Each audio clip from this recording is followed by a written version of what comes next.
এই মুহূর্তে সবচেয়ে বড় খবর HD Live 24/7 এ इस वक्त की सबसे बड़ी खबर।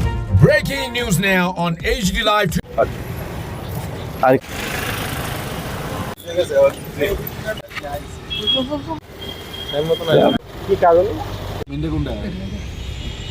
আমরা জেলা সুপারের নিকট ডেপুটেশনে মিলিত হচ্ছি ডিওয়াইএফ এর পক্ষে।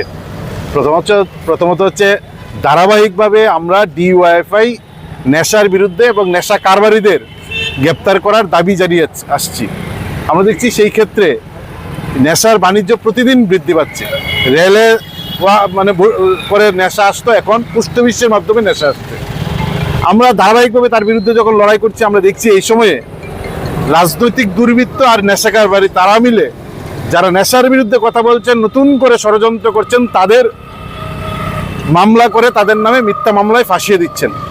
আমাদের মোহনপুর বিভাগের সভাপতি ডিওয়াইএফ এর সুব্রত গুপ মোহনপুর এলাকায় ধারাবাহিকভাবে নেশার বিরুদ্ধে লড়াইয়ের অন্যতম মুখ। গত কয়েকদিন আগে একটা সভায় গিয়েছিলেন।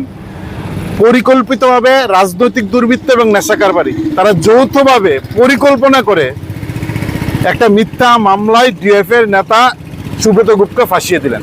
আমরা দেখছি শুধুমাত্র সুব্রত গুপ না, সমাজকর্মী শুভম বিশ্বাস, সে নেশা মুক্ত কেন্দ্র চালায়, নেশা দুর্নীতির বিরুদ্ধে মুখ খুলেছেন, তাকে ফাঁসিয়ে দিল।